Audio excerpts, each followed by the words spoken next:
Bonjour, my farmtastic friends. Farmer Phil here, introducing this week's podcast all about the dairy industry, one of the most admirable professions, in my opinion.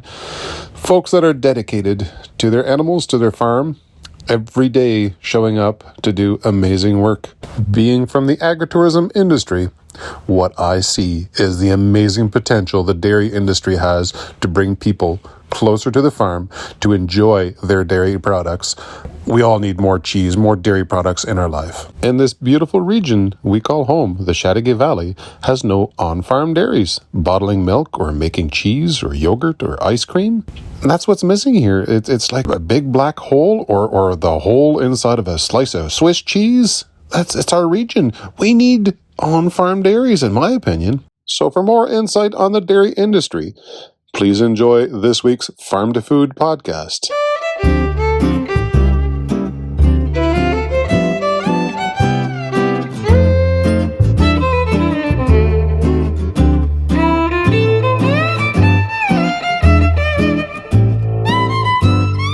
Welcome to the Farm to Food podcast. I'm Hugh Maynard, publisher of The Gleaner newspaper, the team that brings you this podcast where we explore the stories, people, and policies shaping what Canadians eat. I'm your host and coming to you from Ormstown, Quebec.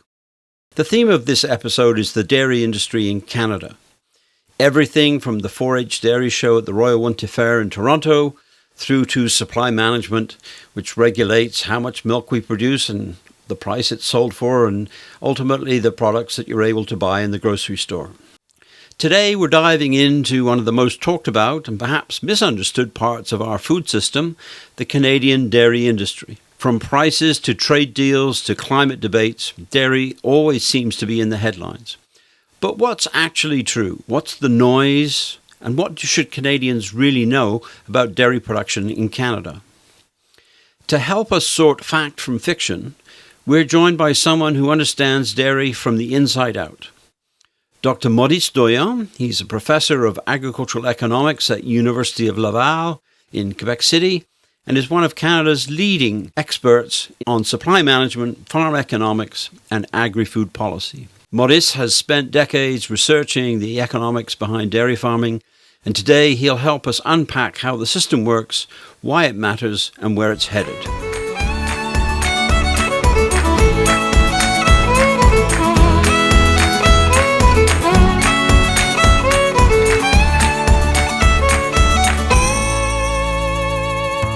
Okay, Maurice, thanks for joining us. Maybe we could start right from the top. For those listeners who know dairy from the grocery store, they buy milk, they buy yogurt.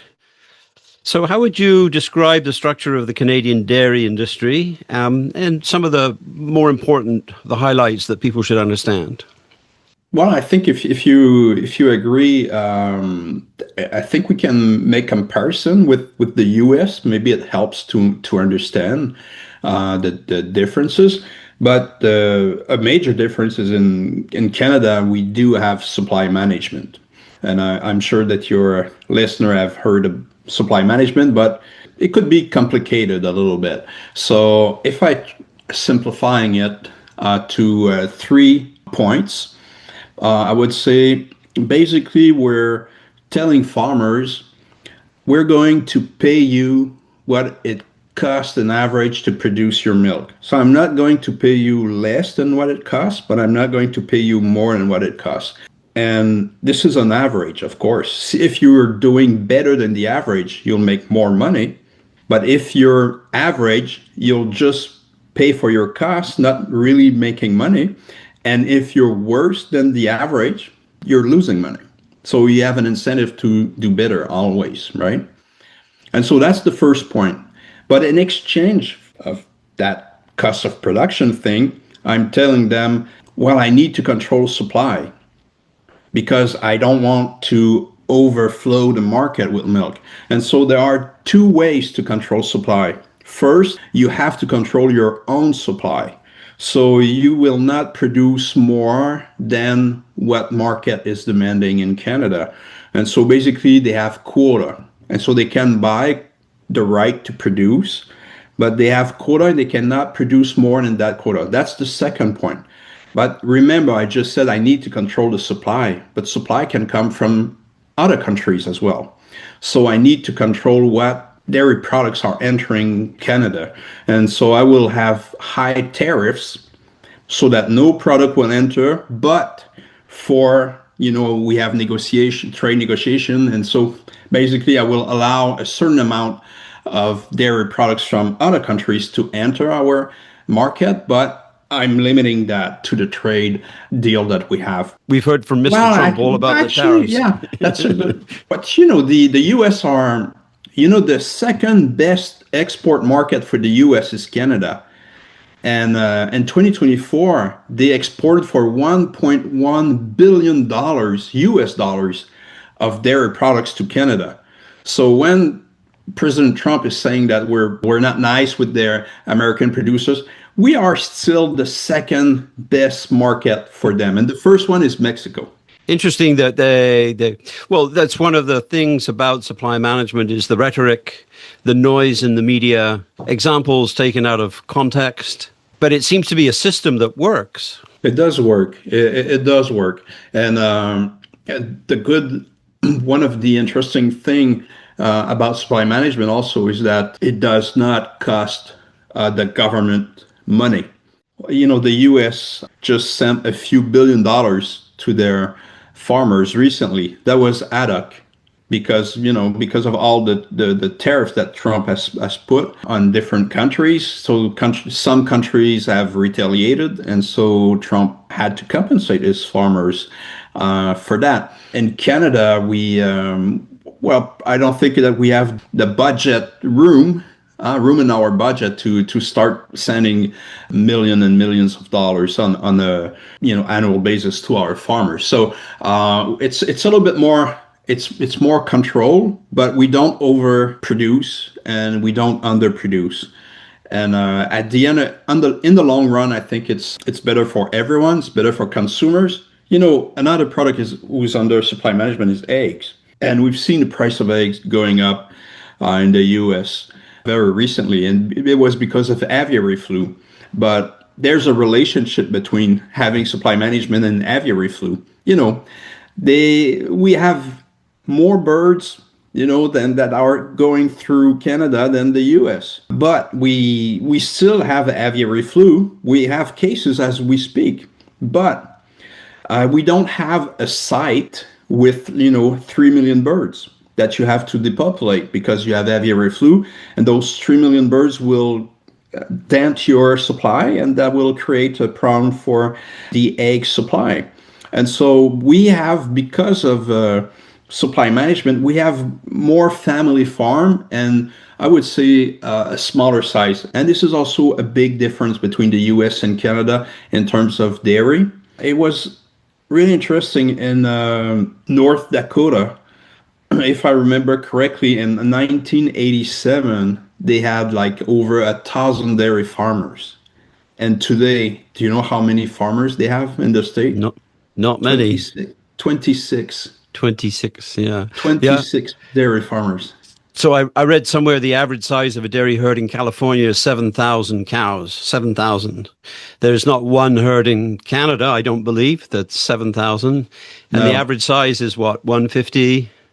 Something like that? The average size is a little bit less than 150 in Canada. We have regional differences too. About 80-something cows in Quebec. As you go west, it's larger. Yeah.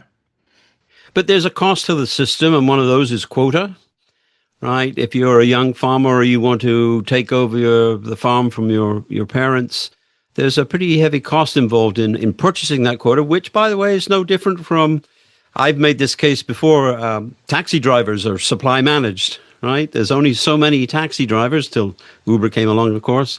Doctors are supply managed. We only let so many doctors in, and then we control how much they're paid. So it's just, we call it supply management. But the quota aspect does cause some challenges.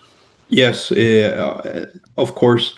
And I would say, there's a lot of, maybe I will circle back to this later, but let's address your point. It is a significant cost. It does not have to be, however.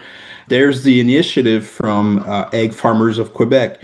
And, when your market grow, basically a farmer buy a market share. So if the market is growing, he will receive free quota. For example, if egg production last year as egg consumption has increased by, say, 2%, every producer in Canada will receive a 2% increase in their quota. And that's free. They don't have to pay for that. And we've seen growth, especially in the egg sector recently, in the last 10, 15 years. And egg farmers of Quebec have decided that that growth quota has no value. So you cannot resell it. And so if you want to help the youth to access, so you can, when a farmer is selling his quota, that growth quota, it goes back to the group, to the collective, and then you can use it to help, the younger farmers. So yes, the quota value is an issue, but there are solutions. And so the other, I guess, criticism of the supply management system is it's eggs is you produce eggs. Dairy, you produce milk, you produce yogurt, you produce cottage cheese, butter. There's a whole range of different products. So there's a tendency to end up with too much of one and not enough of another. I mean, I think reading lately about cottage cheese is in high demand because some influencer somewhere said it's good. And so the system is challenged to respond to that. And so what are the opportunities and what are the weaknesses there with the supply management system in terms of product differentiation? Well, that's a good question. For a processor, milk is not milk, right? It's components. So basically you have water, you have solid non-fat, and you have butter fat. And so if you do butter, you use 82% butter fat in Canada. That's the composition of butter. If you do cheese, you need more solid non-fat. If cottage cheese is very high in solid non-fat, so high in protein. And you need to balance at the end of the day. So usually the residual product is basically butter if you have too much butter fat, and it will be powder if you have too much solid non-fat. Recently, in the last, I don't know, maybe 20, 25 years, we had surpluses of solid non-fat. So the demand in butterfat was higher, and the milk has evolved over time. I was surprised to learn that now the milk that goes out of the cow used to be like 3.2% butterfat. Now you have the 4.5 butterfat. So through genetics and feed, you can move that a bit over time. But nevertheless, historically, Canada has a solid non-fat surplus, and those surpluses are in powder, and they are at the charge of the farmers. The farmers are paying to manage the surpluses. But now with cottage cheese and other products, that protein craze, it looks like we're getting a little bit more balance. So that's kind of a good thing. As maybe some of your listeners, I was consuming cottage cheese before someone said that it was a good thing, and now I have sometimes problem to find cottage cheese. But it's not an issue of supply management. It's not an issue of milk. It's an issue of processing. And if the demand for cottage cheese is X, and tomorrow it's X plus 100 or 2X, you just don't have the facilities. It's not the raw product that is not there. I just don't have facilities to fill the demand. And if you're a processor, do you want to invest to do more cottage cheese, or next month it will be over? The influencer will have switched to something else. And exactly. So I don't know what's the status of what's in the mind of processors, but I would, I'm sure they are careful, but we're talking about millions of dollars in investments. So, and dairy, probably of all the farming commodity, is one of the most complex, because you've got crops to feed the animals, you've got animals, genetics, You've got pretty high levels of technology. Now, most of the new dairy farms are installing robotic milkers, which are computerized. Artificial intelligence, I'm sure, is going to have an impact. This puts a lot of pressure in terms of cost, in terms of management, knowledge, and as you say, the ability to adapt. The climate has come in. That's a big question I'm giving you here. It's a whole package of things that dairy farmers are having to deal with. Well, this is not the first time that we have new technology in dairy. So, a long time ago, in the '60s, when they brought the ball tank, so it was like now, if you want to milk cows, you need a ball tank. We lost a bunch of dairy farmers. They just said like, some were having like, they were raising pig, they were raising cows, they were beef, and they had some dairy operation at the same time. And so it kind of forced the specialization of the sector. And I think we're facing something very similar. And I think we will have some restructuring. The sector has been restructuring for the last 25 years, for sure. But I think we are on the verge of a bigger restructuring. So it means fewer dairy farmers, larger dairy operations. And as an economist, this is not a bad thing, because there are significant economies of scale in producing milk. However, at the same time, I also realize that this is not necessarily a good thing if you're living in rural Canada. Just as an example, I grew up on a dairy farm in my village, and there were about 20 dairy farmers, and now there's one, and he's producing more milk than the 20 at the time, I'm sure. Put together. However, what's different in the village is that the general store is gone. We had a butcher, he's gone. We had a co-op, it's gone. The church is gone. The bank is gone. All those services. The only thing that is left is a small gas station and the school. The school is still there, and you have like a convenience store. That's it. So as we increase the size of our operations in agriculture, and we will continue, and we have to because of technology, but we're losing the social. There's a significant social impact. And that example I gave you earlier about North Dakota. There's a paper that is looking at the social impact, and it's major, because at some point the dairy farmers are so big, or it could be any other type of production. They're so big that they don't need intermediaries anymore. They just go straight to the source. I'll buy my tractor directly from the right. one who's building no it. Dealer. Yeah. No dealer, exactly. I have my own full-time vet. I don't need a vet. Exactly. Yeah. Yeah. That's already happened in the United States to a certain extent. Is there a compensation in the rural economy from the service people who fix the machinery, people who install the machinery? There's still a certain amount of labor, or is technology really moving ahead?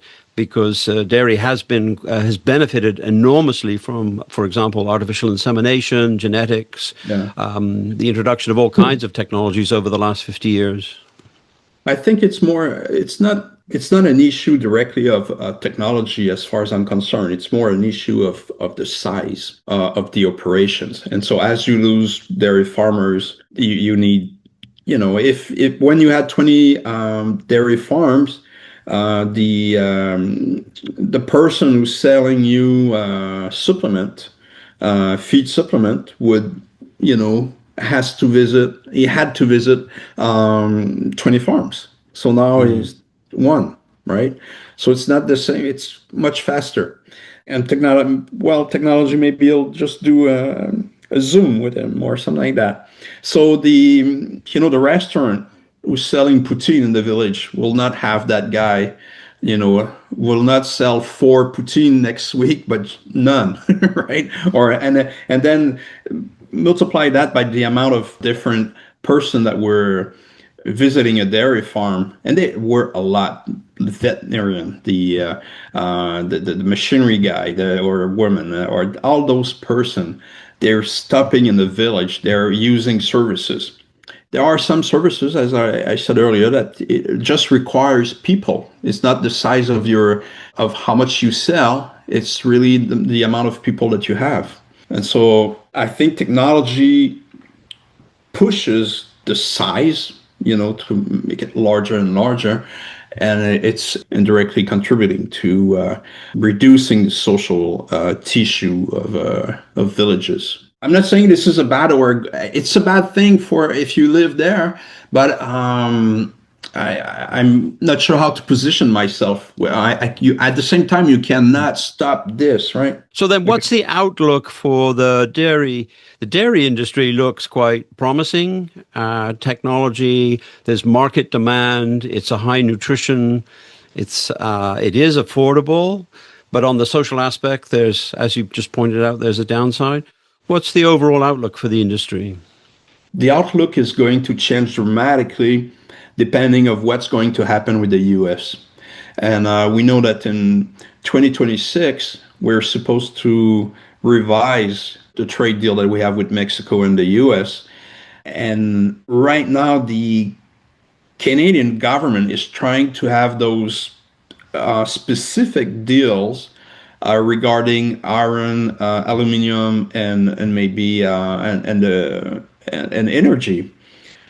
And if we have those sectoral deals, what's left to negotiate in a bigger deal? And the question that I've seen some of my colleagues at Laval University mention is like, will the U.S. need a global deal with Canada?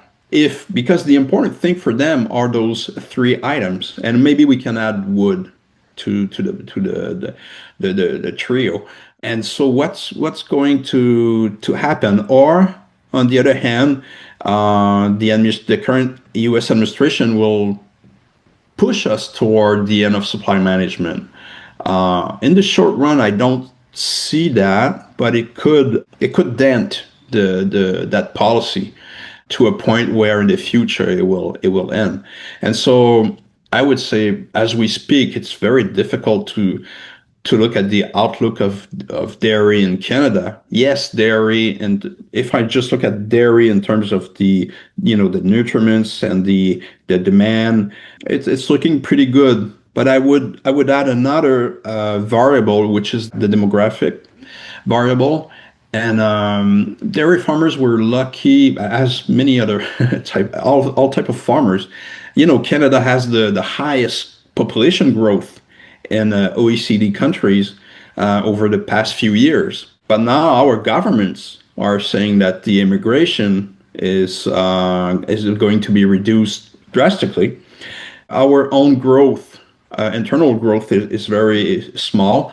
And so we might have a pretty stagnant population in the future for the next 20, 25 years. And if so, then you will see a likely small decline in demand for dairy products or something stable. But growth is very unlikely if I'm looking at all products globally. And so that's not a good news for dairy farmers, not a good news for dairy processors. What's going to happen with the U.S. is going to be very determinant. Right. Their production levels are so much higher than ours that they could just take their surplus, right, and supply a lot of Canada, and it could distort the market quite significantly if the gate opens more than the 10% that it currently is. I am not that concerned about that, because I think that there are a lot of regions in Canada. We are dairy producers, and I don't think that we will drink or eat American products.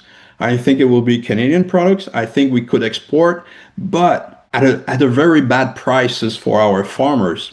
And so if you reduce their price by a lot, they need to be extremely large. I mean, we're talking like 800 cows or 1,000 cows operation in order to survive in those with those very volatile prices and low and volatile prices. And I think we will do that, I'm sure. But remember what I said earlier regarding villages. So imagine how many villages will have one dairy operation, for maybe 5, 6 villages, as opposed to maybe 25 today. That will have an impact on the social tissue of those villages, of those rural area. And so it will be a different business. Being a dairy farmer will be different than it is today for Canadians. Yeah. And just to close, what do you see as future products? Canada's population is changing. Immigration levels, as you say, have been high. So those from other countries have different tastes and uses for dairy products. What do you see as the future for the processed products? I don't see huge changes. I think that we've seen, the protein content, some specialized fluid milk with high protein content. We have those Greek yogurt. Maybe when I've met you the first time, I don't think we were talking about Greek yogurt in Quebec, but now that's for sure. It's a big market, right?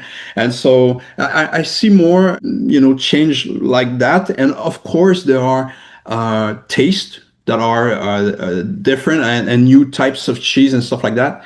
It's great. We'll get access to more product, but again, those, in terms of volume, those new products are at the margin, right? Even if you take all the specialty cheese, and we have a lot, it's still a small volume of milk that goes into that specialty cheese compared to all those other dairy products. And so I see changes at the margin. I see maybe bigger item with more protein or something like that. But otherwise, I don't think we'll see big changes. And I hope I was not too pessimistic in my message. I'm pretty confident that we will not succumb to the U.S. in terms of getting rid of supply management. I think what the Americans really want right now, they want access, the access that they have to our market. They would like to get a direct access to the consumer. And that's something that we can give them without too much pain. And they'll probably want a little bit more market access, which we can also manage without throwing everything out of the window. So I think in the short run and in the middle run, I think we're fine. We'll have maybe to position ourselves a little bit, kind of walking on a fine line in order to increase the size of our dairy operation, not to 1,000 cows, but maybe 200, 300 cows, just in case that something happened at one point in time, so that we are maybe in a better shape to face the competition. Sounds like we should buy a book by Donald Trump called The Art of the Deal. Sharpen up our skills. I'm not sure that I wouldn't buy anything from that guy personally. All right, Maurice, thank you so much for giving us your insights. It's not just about cheese and it's not just about milking cows, is it? There's a lot to do in the dairy industry. Yes, and it was my pleasure. Okay, thank you. And a fun fact about Canadian dairy production. Canada has about 9,700 dairy farms, producing roughly 8 billion litres of milk each year, all operating under the supply management system. We're not sure how many Olympic swimming pools that adds up to, but it sure is a lot of milk. Now we're joined by the Gleaner's news editor, Sarah Rennie, who spoke with Jason Erskine, who's a fourth-generation dairy producer at his family-run Hinchinbrook-based farm, where they milk 220 cows, which is a fairly large herd by Quebec standards. Erskine is the local dairy farmer representative with the union, the Producteurs agricole Haut-Saint-Laurent syndicate, and also the Producteurs du lait de Quebec organization. He spoke with Sarah about some of the issues facing Quebec dairy producers, including questions around supply management and its stability, succession from one generation to the next, and encouraging a better work-life balance in farming.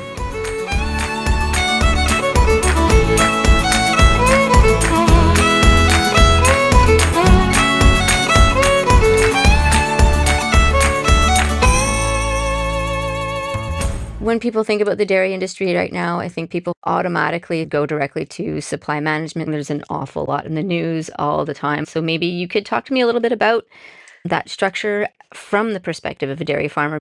Supply management is essential for us. It's not just dairy. We also have the chicken sector for eggs and meat and all the other productions leading up to production in the poultry area. There's also a turkey that has supply management. And more recently, production has come under a quota system in Quebec. But the one with dairy and the other sectors is across Canada. So it's not just a matter of controlling and managing supply in Quebec. It's across the entire country. That has many challenges, but many advantages, because we're not just looking inward at our own province, but we're working with other provinces. So it gives a lot of opportunities also in that aspect. Something to remember about milk is that it has a short shelf life. It's very perishable. When it comes to marketing it, you need to have it already set up and moving, because you can't hold on to it like a grain or like an animal that you could market at a different time of the year. It has to be done every day, all the time. So very important that whatever type of sales system we have, it's moving the product efficiently and consistently. So I think that's where milk was a good candidate for a supply managed system, because there's so few buyers and so many producers. It was seen at the beginning that we needed to have a single spokesperson to negotiate the market conditions for us and get us the best possible deal we could have. And do you think that's something that's happened? I do know that different trade policies and agreements have had an impact.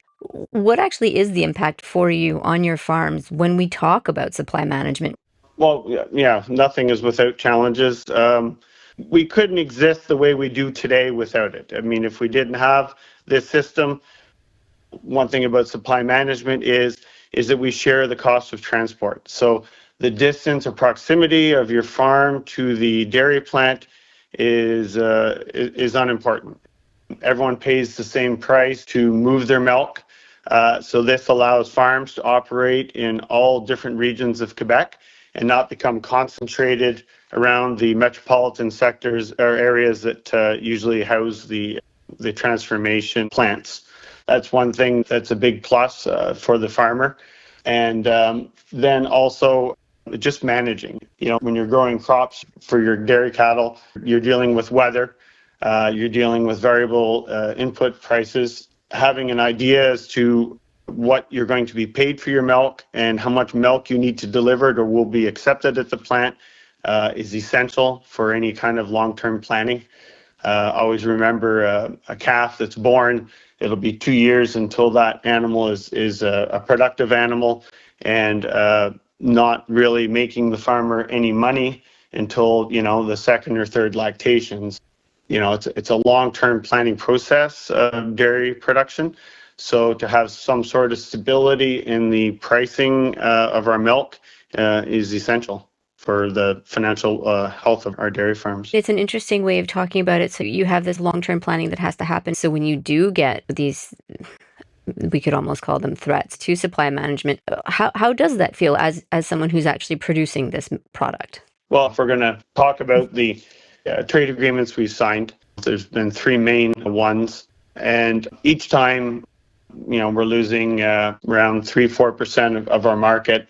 And today, depending on, you know, how you look at it or how you calculate it, Canada imports about 14 to 16% of its dairy products from other countries, and over half of that coming from the United States.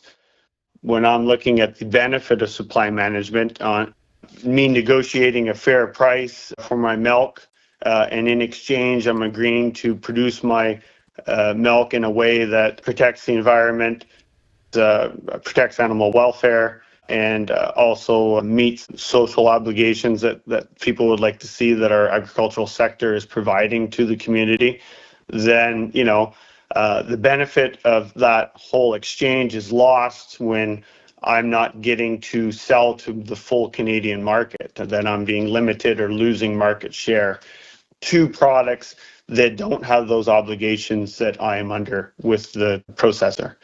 So right off the bat, I'm losing market share. So it's an economy of scale. So the more product I can sell, well, then all my input costs, I can split that amongst greater sales. If I lose those sales, well, then my cost of production is actually going up because now I'm selling less milk. So for the input costs that I can't change and they're fixed, those are just going to be costing me more because there's less volume moving out. And then I guess that it is discouraging because the processor and the consumer is constantly requiring me to make milk respecting certain parameters. But when it comes to imports, whatever, sure. There's basic quality controls, but there's not all the other things that the consumer is wanting us to look after when we're making our dairy products. So it just seems unfair when we have to compete with imports that aren't obligated to meet the same things that we are. Yeah. And I guess some people would suggest that supply management and the quota system then is making farms not competitive and making it very difficult to get into dairy farming. Well, I mean, I think it's kind of maybe a problem that we're seeing across all sectors of the economy right now. Whereas the cost to get into anything is so high that it's very difficult to imagine starting any kind of a business. So I don't think dairy farming is any different in that aspect of that the financial obligations to start fresh or new is almost impossible when you crunch it on paper. But the one thing that you do have with the quota system is that the milk that you do market under quota, you are guaranteed to receive that price. So that's something that is very hard to find in any other parts of the economy or in agriculture. It's very difficult to get that security. So yeah, that security comes at a price. And I think just going back once again that, if we're constantly losing more and more market share to imports that aren't meeting the same requirements, then it's just making it that much harder for the ones that are in it and the ones wanting to start up in it as well. Because when we're saying we're limiting the amount of production to match the consumption, well, then the less need we have for Canadian dairy products, well, then the less opportunity there will be for people to enter the industry as well. So I'm just curious, do you think that this has anything to do with the stability of our farms and the disappearance of that sort of family farm structure? Yeah, as far as the disappearance of farms, I mean, it seems to vary a little bit as to what region you're talking about.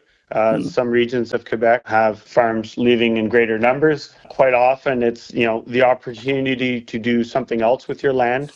So if you're in a region with a favorable weather and good soil, then your opportunity to make money on your farm via other productions other than dairy seems to have accelerated the selling the dairy herd to do other things. And something to remember too, I mean, you have to be a certain kind of person to want to run a dairy farm. All farmers work hard. All productions are challenging, but the workload can be different in some of them. Certain productions, it's seasonal. So it's far too much work in a short period of time, and then it just stops for a bit. So it depends what kind of pressure you can handle as a farmer. Do you like working for days and weeks straight on end, but then having a break? Or would you rather have it that you've got a full day every day all the time? So I think that is a big thing too for when farms are deciding to change or sell. It's what kind of a lifestyle do you want? And maybe we're seeing that starting to enter more and more in dairy farming is just the generational change I'm a lot like a boomer. I'm Generation X, but I think more like a boomer than I probably do the generation after me. Working all the time is great and fun, and yeah, I love it. But there are other things other than working, and we're starting to see that whole part of the equation become more and more important in the new generation's decision making. So I think that's where we're seeing changes in the type of labor that we have on our farms. Foreign workers are becoming more and more prominent. We have them here now, and their biggest plus is that they're always here and they're always available, which is always the hardest part on a dairy farm, is making sure you've always got the help all the time, even on holidays, even on weekends, even in the middle of the night, even early in the morning. We're seeing that, that whole dynamic, and also automation. So the robots are a big conversation now. Just that it'll give the new generation of dairy farmer more flexibility in family life, which is a great thing. We didn't give enough value to it before, and I'm happy to see that things are changing. I don't think it was healthy the way that we approached our work life in farming. I think there's a more balanced approach. I'm certainly not going to preach how to do it because my wife will be calling you and telling you that I'm a big fat liar. But no, it's something that I encourage the new generation to be including in their projection. Don't project the payments to be so hard on your farm that there's no time or money left to live. Yes, it gets you through. Yes, you can build things, but I don't know if it's going to be the life you wanted to lead at the end of it. And, it's important to be happy in what we do. Maybe that's what we're seeing, that we've had so much pressure on us to, perform and produce, and no value was given to anything else. That, I think that's one of the reasons why people are getting out of dairy farming, because they're just tired. And I see that when people sell, they're tired and they need a break. And maybe we need to figure out how to allow for farmers to take a break during their production, and not just having to sell and then, stopping altogether. Wow. It's hard to imagine. So obviously you've done something right, because you do have your son who's taken over your farm, or who's working with you now on the farm. And that must be nice, and it must take away some of that nervousness about what might happen with the farm and that succession. In French, we call it la relève, and people are always talking about the fact that it's not there in some cases. Right. And, that's the reality too for a lot of farms. When we try and find a reason or blame why there's less and less farmers, well, this life isn't for everyone. You just are, or you are not, made for it. And you should never force it. If you don't absolutely love farming, then, you probably shouldn't be feeling forced to get involved. And I think that was the kind of interesting thing here, was that when my son decided he was coming home, hopefully I never did. I never tried to discourage him from doing it, but I'm not going to say that I ever overly encouraged him to be coming home either. I'm not trying to build some kind of dynasty or something here. When I started out after school and looking at, types of jobs I like to do, it was only at that point that I realized I actually enjoyed working with animals, and quite enjoyed planting and growing crops in the summer and harvesting the crops and everything. It was almost a shock to me, because I never actually thought growing up that I was going to be a farmer, and then I became one. And then I was fortunate to always have lots of family around me as well to help and encourage. So yeah, it's been very enjoyable. And I've got to work with my grandfather, my uncles, my father, my brother. Then growing up with the kids on the farm, I don't know if my other two sons overly enjoyed having to work on the farm, but we got to do fun things, and there were certain activities, like picking stones, that we get to do as a family. And as much as picking stones for some people isn't fun, I have a lot of good memories, because that was one time we were all together, working together. So that's where we had some of our best conversations and some of our biggest laughs, working together. So yeah, it's a reality. having a relève come along to take over, it's certainly fun. I mean, now that my son is here, I know what I've got to do as long as I'm able. If he hadn't been coming home, well then, we probably would have been selling it or doing some other kind of transition. So that would have been a different life as well. Would it have been as much fun? I enjoy what I do. I especially like working on my dairy committees, UPA. I love working with other farmers. I love hearing other stories, getting different perspectives of what we need to do, how to make things better. I think that's one thing I'm seeing more and more in the ag community is we're mirroring society where there's the haves and the haves not. Farming is no exception. The larger, better off farms are becoming so large that they're living almost a different reality than a farm that's on the small side. So when you're talking to the two of them, trying to get a consensus on how to move forward as an industry, it's getting more and more challenging, I find, because the needs are not the same for the two of them. And they're so far apart, and they're each justified in their opinion because it reflects their farm, but they represent two types of farms. So how do we help both of them improve or continue to benefit to certain rules or regulations that we're putting in place? So I think that's going to be the big challenge, is just trying to bridge the gap between these two, because the large farms are producing the bulk of the product, but the small farms are making up the numbers of the votes for the organizations. So, where are we gonna end up in what type of industry we want to build together? I guess we could call it sort of a dichotomy at this point between the smaller farms and the larger farms. And we've seen quite a few smaller dairy farms close in our area. And one of the issues then is that the quota goes back into a global pot, right? Well, the previous system to purchase or to buy a quota advantaged the larger farms, just because half of it is on iteration of giving 0.1 kilo up until half the quota has been sold for that month. And then the other half is done on what percentage of the quota market you hold. The larger farms were benefited for half of the exchange program, but there is a new program that'll be coming out in the new year once it passes legislation, and that'll make it more advantageous for the smaller farm to purchase quota. So we're hoping that helps take some pressure off of the smaller farm. In a perfect world, the market would be growing fast enough that everyone would get the market growth that they need. But then once again, being true capitalists, satisfying want is almost impossible, because there'll always be some that want more. That's quite normal. That's a normal feeling to have. So yeah, there can never be enough. I mean, even in a free market system, we're completely open. There would never be enough. There'll always be someone wanting more. So yeah, hopefully we're making changes that make it better.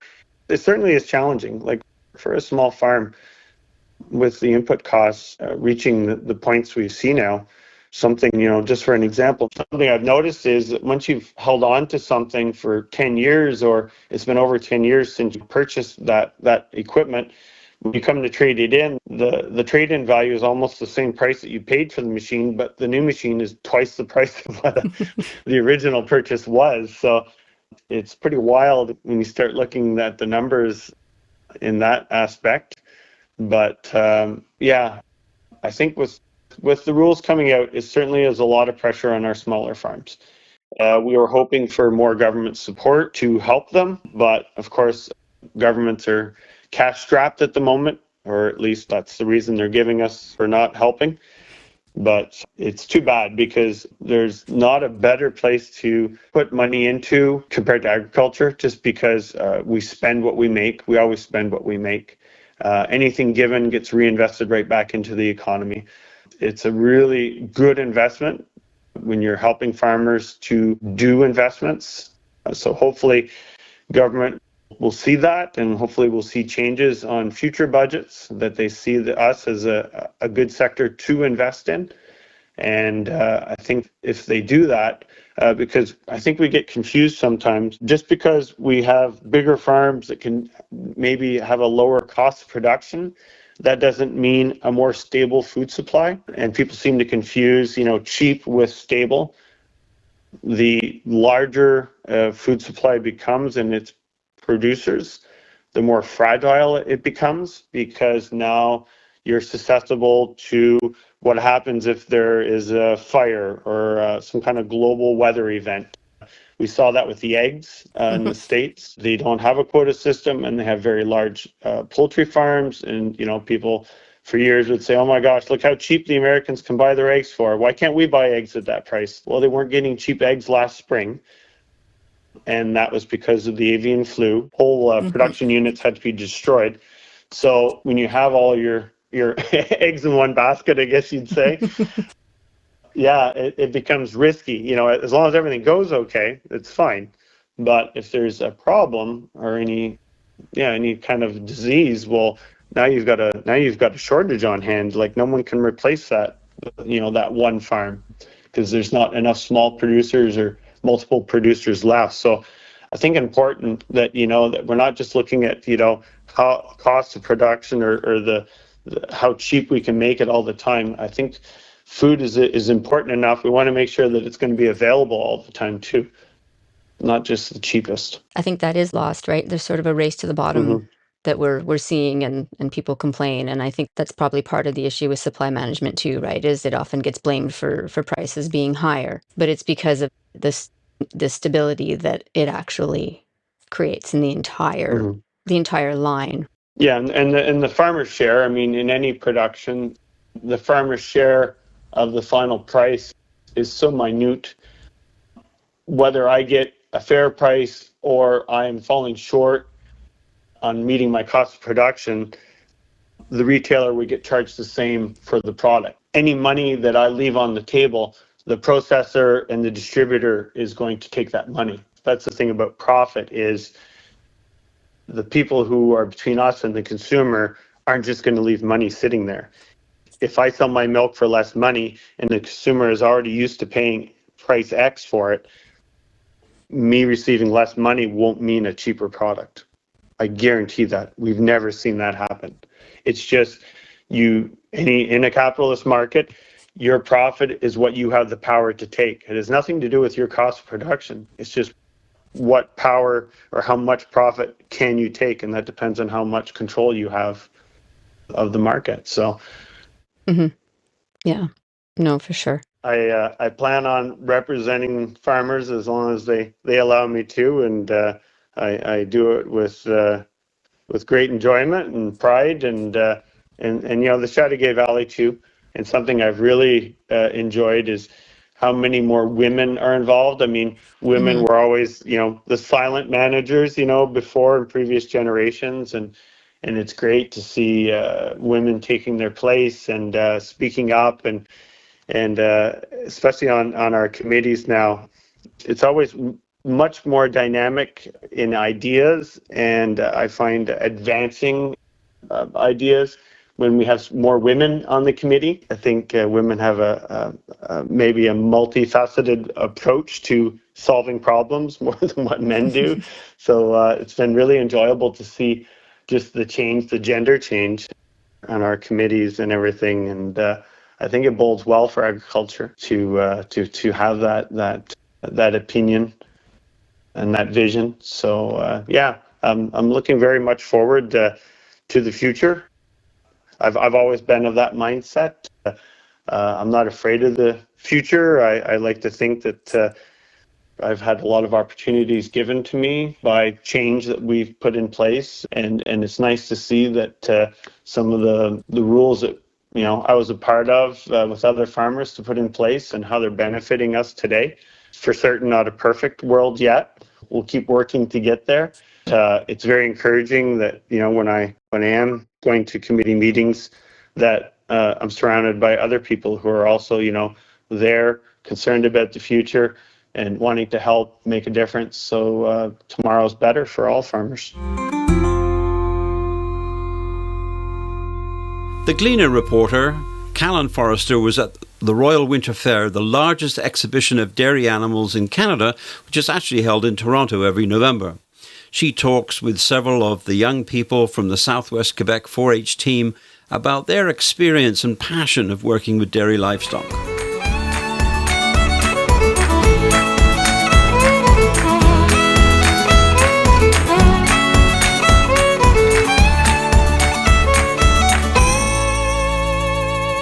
So we're talking this episode about the dairy industry. There's lots that go on, different aspects, both economic, products, nutrition, but there's more to dairy than meets the eye, and one of those is the show ring, which probably most people have seen at the local fair, or as we're about to talk about, at the Royal Fair in Toronto, which is one of the biggest dairy shows in the country. And so you had a chance to talk to some of the young people, the kids, who were at the show through the 4-H program, showing their cattle, and learning from that experience about everything dairy, and also the whole aspect of a project, as they call it, learn to do by doing in the 4-H motto, what it takes to take a calf, raise it to be a heifer, and go off to Toronto, downtown Toronto, to show at the biggest show in the country. So tell us a little bit more about who you talked with. Yeah, so I had the chance to go to the Royal Agricultural Winter Fair for the first time ever this year, which was really cool. And I am not someone who grew up showing cattle in any way, so I went in a little bit blind. I had seen it at the Ormstown Fair for many years, but I had never been to a fair that big before. So it was really cool to go, and I spoke to a couple people from the 4-H team from Southwest Quebec, which was made up of 8 people this year. We had Ashton Bryson, Connor Bryson, Jacob Dunn, Riley Lecuyer, Felix Loisel, Preston Mason, Maeve McIntyre, Mathieu Prou, and Keith Quinn, who were of varying ages and all from the area. And I got to speak to 3 of them. I spoke to Connor Bryson, I spoke to Maeve McIntyre, and Felix Loisel about what they were there to do. And I didn't know much about the TD Classic, which is the big dairy show that they do every year. And it is one of the most prestigious dairy competitions in the country. So I got to see a bit of their prep back in the barns. I almost said backstage, in behind the scenes in the barns, which was really fun. And Maeve was kind enough to sort of explain to me the process of how much prep goes into it, how much setup goes into it. I was shocked to hear that they're up at, 3 a.m. sometimes getting ready for these shows. And so I think she would probably explain it better than I would. So maybe we could let her do that.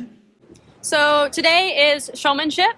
So in showmanship, it's all about the person. So the eight of us who are showing, we've been practicing all summer with our heifers to make them perfect, to make them calm, to make sure they walk nice and smooth with us. So we kind of become a really good team with our heifer. So that's what today is all about, is about showmanship and being a team with your heifer.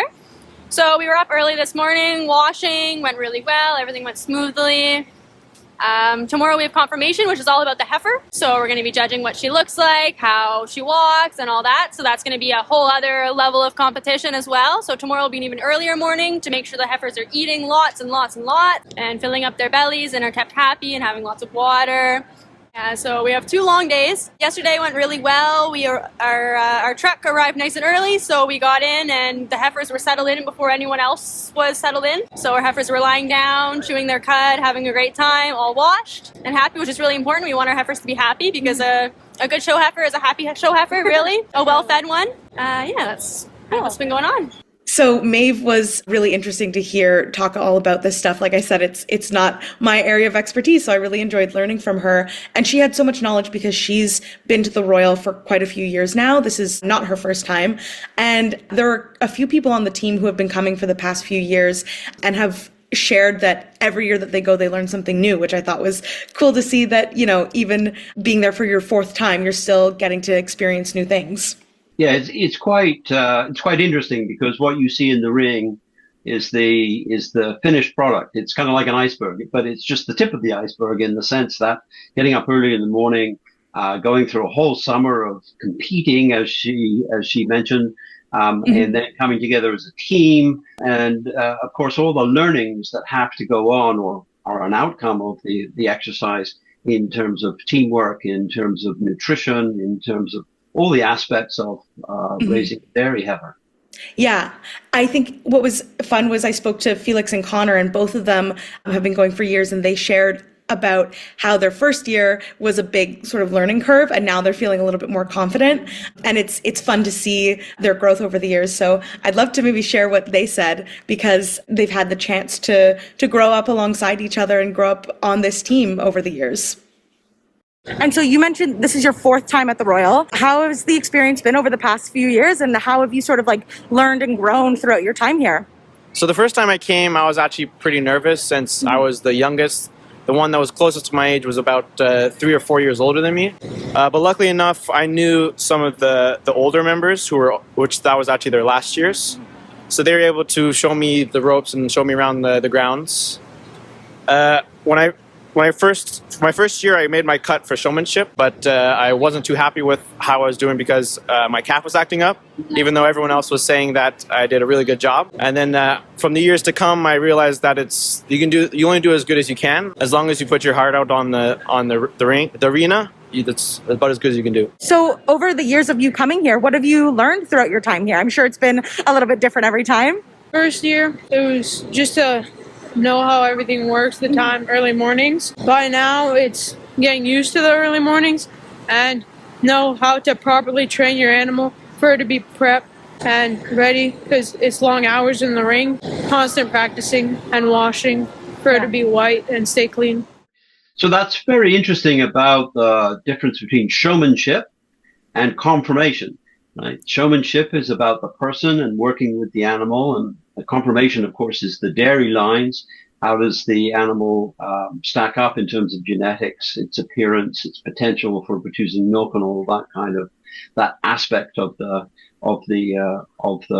ring? But it's stuck in the middle of downtown Toronto, and I've been to the Royal before, and people are passing through, and there's whole school classes coming in, and there are daycares and all that kind of stuff. And I thought it was really amazing to sit there and work towards getting that calf in the ring, and yet all this mayhem is going along at the same time.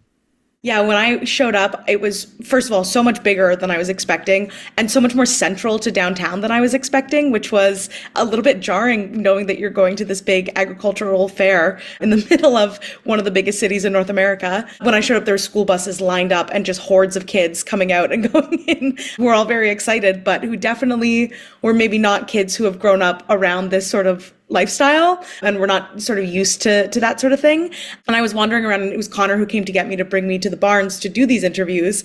And the way we had to weave in and out of so many people to get back there was really funny. And there's, cows everywhere, and you're making sure that you're not getting in the way. And Maeve actually had some stuff to say about how different it is showing in Toronto versus showing it somewhere like the Valley, where people might be more used to sort of the unspoken rules of the barn, we could call it.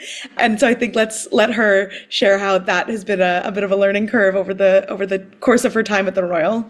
So obviously the Royal is huge. It's a huge competition. It's also in downtown Toronto, which is such a funny place to have an agriculture fair. How do you sort of adjust to that chaos when, it's obviously an unpredictable environment? That's a very good question. It's really hard. Yeah, it is, because there's so many people, and you can always tell when there's like somebody who's from downtown Toronto that's walking through the barns.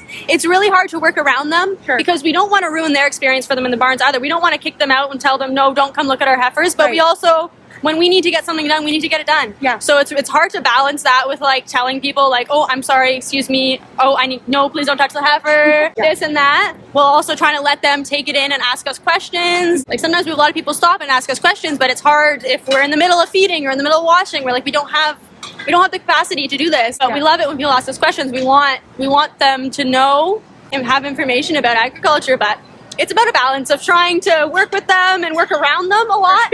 But it is a really neat experience. They ask really great questions too. Yeah, for sure. I can imagine that the whole team having to now deal with these Torontonians in their barns was for sure a bit of a culture shock, but also a lot of fun. And it's cool to see the excitement that people get who don't get to be around these animals every day. Even just walking through, I saw so many little kids just squealing with delight and being so excited to be around live animals, which is really exciting. But, that is also a difficult thing to manage. And especially if it's your first year at the Royal, there's a lot to learn, not only with how to, deal with the unpredictable environment, but it's a long competition. It takes a lot of stamina, and it really takes a village of a team to really get through it together. And so Connor was really excited that he was able to, now since he's been there, this was his 4th year being there, he was able to sort of take on a mentorship role where he used to be the one getting mentored. Now he was able to help the people who are, not as experienced at the Royal, which is really cool to see that sort of team spirit and how everyone was really taking care of each other. You're not the only one on the team that's here this year. You've got quite a few people with you. How does it feel to be here with your folks from your town and from your region? I find it's pretty cool having people who to come to this prestigious competition. Mm-hmm. Not only do you know what they're like and how they are in a team, but it's just easier to connect with them and to make stronger bonds at this event. Yeah. So a few of them, actually, I've been here quite a few times with them. I think one I've been with them 3 times at the Royal. Mm-hmm. The other 2 is either 2 times or less. But yeah. And so you mentioned that when you first started, you were one of the younger ones. Now you're obviously a little bit older. Have you been able to sort of mentor some of the younger folk now that you've been here? You're more of a seasoned professional now? So actually this year, I'm actually the one who's been at the Royal the most. So I'm not the oldest. There's 2 that are older, but they've been here less than me. But yeah, definitely I've had a lot of younger mentors, whether it's younger kids on the team or siblings. Yeah. I've been able to show them the ropes on what to do and what not to do and how to do good in your class. So it's a long process to get to a top tier competition. Mm-hmm. They do have to compete through the summer, and then they come together and be teammates once they get to the Royal. Yeah, for sure. And, a win for one feels like a win for all when you're working so closely together. And this year, what was extra exciting is that Preston Mason, who was on the team, was the champion, first place champion in the colored breed variety for his cow, which everyone was so thrilled about. And not only that, but his cow was a Canadienne, which is the only native Canadian breed. And it's the first time that breed has won that competition. So that was really exciting. And the team was so thrilled to take home a win like that. And everyone is so proud of Preston. And like you said, it's especially funny when, during the summer they're competing against each other, and now they get to come all the way to Toronto with all of their cows and then compete as a team, which is a lot of fun. And Maeve had some really kind words to say about the spirit of that and how nice it is to get to work with your friends and to go through this experience together, because it's obviously such a big deal. It feels bigger when you get to do it with the people that you know so closely. How does it feel to get to come to an event that's like this big and this important with your team, people who you've been working with? It's actually really amazing because it's hard because we're kind of throughout the summer we're always competing against each other, our group, right? Because we're always at shows together, competing against each other, and now we get to come here as a team. Here it's all about encouraging. If one person does well, we all do well, which is really great. So it's really, this year I think we had 16 people who pre-applied to come here, and then we had to have a selection process in which 9 people were chosen and 8 heifers. So it was really intense. Everyone was kind of stressed out about that because there's no guarantee that you're going to make it no matter how well you do in the summer, because maybe someone did a little better here, a little better there. And it's just really, it's awesome. Like we get here and everyone says if you do well at the TD, you're on top of the world, because it's such a different caliber than our local shows. This is the only show that we do that's this big. So you bundle all that together, right? The experience, the whole summer's work, getting up early, teamwork, even sponsorship. Have to get some money to pay for the trucking to get down there. It's quite an enterprise, if you will, an initiative for these kids to make it to the Royal and then demonstrate, strut their stuff in the arena in front of a pretty large crowd, if that's what you think of as downtown Toronto. Yeah, for sure. I think it's definitely something that everyone who I spoke to, and also the entire team, was just oozing excitement and pride that they got to be there and representing the Valley, which was really special. I think that these kids also work so closely with their animals, right? They've been training them for a long time, working so closely that there is that strong bond there, that getting to get up on one of these stages and show off what they've done, regardless of the results. All of them said the same thing, that regardless of if it's a win or a loss, just the fact that they have qualified to be at the Royal is in and of itself a massive win. And they were so Excited and so grateful for their sponsors. Like you said, it's so expensive to get to the Royal. So they made sure to really take a second to say thank you and appreciate that. And it was clear that there was just so much joy and excitement and obviously nerves too. There's so much pressure that comes with a competition that big. But overall, it seemed like everyone was having a really good weekend. And I had a blast learning all about it and getting to experience the Royal for the first time. I think I'll have to make it an annual tradition. That brings this episode on dairy production to a close. I hope you've enjoyed learning about the economics of the dairy industry, taking a look at living and working on a dairy farm, as well as how young people from farms and rural communities get involved with raising and showing dairy livestock through the 4-H program. Thank you for joining us for this episode of the Farm to Food podcast. We'd like to thank our sponsors for helping to bring this initiative to life, the Livestock Breeders Association for our studio facilities at the Expo Ormstown Fairgrounds, and Quinn Farm in Notre-Dame-de-Ile-Perrot for promotional support. We'd also like to thank the Community Media Strategic Support Fund and the Government of Canada for their financial support, as well as the BEC program for their contribution to equip the podcast studio. This program is made possible by the volunteer directors on the board of the Chateauguay Valley Community Information Services, a nonprofit social enterprise with charitable status. We would love your support to keep this podcast going. Donations can be made at farmtofood.ca, and we can issue tax receipts for donations over $25. And, of course, our thanks to Farmer Phil, who opened up the show. Be sure to join us in 2 weeks for the next Farm to Food podcast episode. We'll have more interesting stories about farming and food from the land to your kitchen table. Thanks for listening.